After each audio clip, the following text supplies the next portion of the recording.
Oh man, when it rains, it pours. It absolutely monsoons it down for Aston Martin Formula 1 team, because not only are they slow, not only are they struggling to score points, not only has Fernando Alonso not scored any points so far this season yet, still, he got very close in Saudi Arabia. He got 11th place, I think, in the end. Still no points after 5 races, which I think makes it his worst start to the season since he was at Minardi in 2001 in his debut season. Just let that sink in. I haven't checked that stat, but I imagine that is the case, because I don't think he scored any points in his debut season for Minardi. Not least because back in those days, only the top 6 scored points. It wasn't easy back then. It's still not easy enough right now, though, for Aston Martin. But yeah, on top of all this, despite their brand spanking new facilities and a nice shiny Adrian Newey to go around designing a Formula 1 car, unfortunately their wind tunnel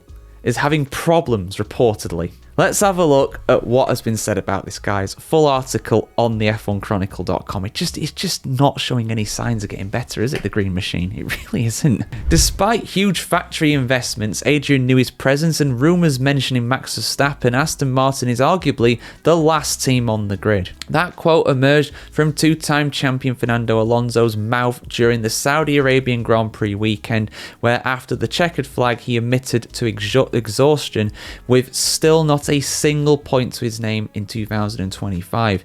Doing 50 laps of qualifying consumes you inside, said the 43-year-old to Spanish media.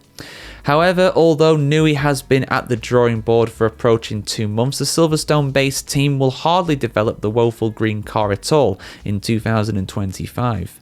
The car has basically no strength, Stroll said on Saturday after he broke the record for the most failures in a single career to even break out for Q1 in qualifying. That is a stat. That is a lot of asterisks there, but that's quite damning, really. The most Q1 eliminations in the history of Formula 1, that basically means. That goes all the way back to 2010, even before, perhaps, actually. I have to check that. But anyway, it's pretty bad. Put the McLaren drivers in Sauber for 10 years and they will have the record too, the son of billionaire team owner Lawrence Stroll added. As for Alonso, he thinks it's possible 2025 will be marked alongside his debut season with Minardi in 2001 as only the second time he has failed to score a single point in an entire year. But there's nothing we can do because the rules change next year and we have very good people in the team working on a 2026 car. The team is preparing for that, he said. If the rules were stable next year, it would be harder to swallow. However, rumours are starting to swirl that Aston Martin's brand new wind tunnel is actually producing test results that do not align with the data from the old tunnel. When asked in Saudi Arabia why the 2025 car is arguably even slower than the 2024 Aston Martin, new team boss Andy Cowell pointed to correlation problems. We struggled last year differentiating between what the wind tunnel and the tools told us would make the car faster and what actually made the car faster, he told Spanish newspaper AS. When you have these problems and your rivals are bringing performance to their cars, you fall behind. We have a new factory and great tools, but we need to optimize how we use them and be more precise. As for why the team has basically given up on 2025, he explained there are 20 races left this year and 5 years until the next regulation change after 2026. That is why we're investing in the new rules, and the priority of our aerodynamic development is focused on 2020.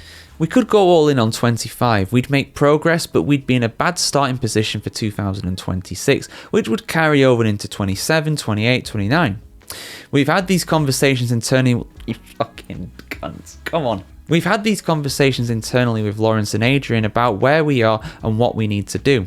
CFD and wind tunnel testing are limited and decisions need to be made based on the data. We can't just panic now and change what we believe in, Cowell added. Alonso lamented recently that Newey is yet to have any big ideas about how the 2025 car could become improved. Cowell explained 90% of a car's creation is in the factory and that's where we want Adrian. Everyone who walks past his office says that whenever they see him, he's drawing on his board. He doesn't go to meetings, he doesn't answer emails, he's just preparing a fast car, and we all support that process.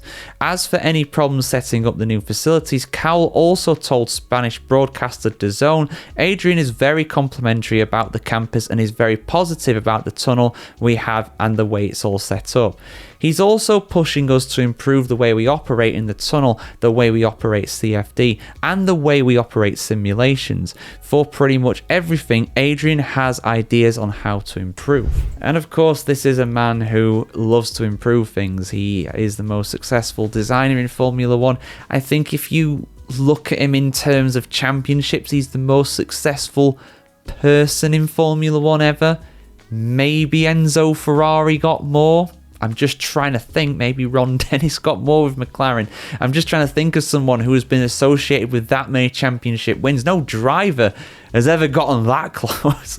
The most is Schumacher and Hamilton with 7. Newey's got like, what, if you take all of it, even if you take just the constructors, let's do that. I mean, he's probably on like, what, 8, 9 at least. Man's a winning machine. So of course he's going to come in with ideas on how to improve things, and I get it, and what Cowell's alluding to there, basically, I mean, the new wind tunnel might not necessarily be not working, going off the exact terminology that's in that article. Cowell's saying that things don't line up with the old wind tunnel and the new wind tunnel, but the way he was describing the old wind tunnel make it sound like maybe there was a problem with the old wind tunnel. If they were getting different results in their simulations and in their wind tunnel data to what they actually got out on the track, which of course, and I'm not going to go too far in depth, but you guys know I could talk about this all day, given my degree, given my interest in Formula 1 and everything. But you are going to get some discrepancies between wind tunnel data, simulations, and the real world. That is inevitable. That will always happen for so many different reasons. We're not going to get into that because we'll be here all night otherwise.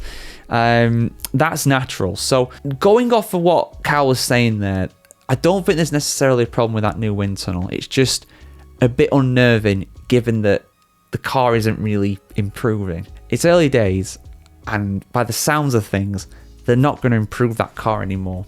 So they're stuck with it now. Alonso, of a pointless season. No, surely not.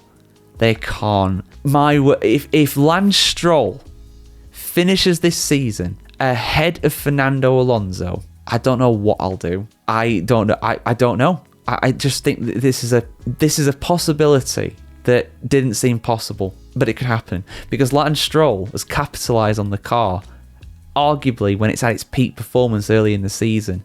They're not going to improve it now. Now, a lot of the other teams probably won't improve their cars much, but they probably will a little bit. So yeah. Oh, that's a nightmare. That's a nightmare situation right there.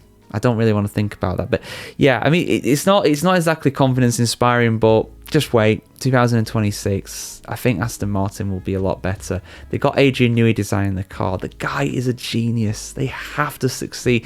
They have everything going for them. The one thing they don't have going for them is Lance Stroll. Aside from that, they're pretty much as a top team in every. You've got massive investment in the form of Lawrence Stroll, the best designer in the history of Formula 1 in Adrian Newey, one of the best drivers of his generation in Fernando Alonso, arguably the best facilities in Silverstone. You've got a works Honda engine from next year as well.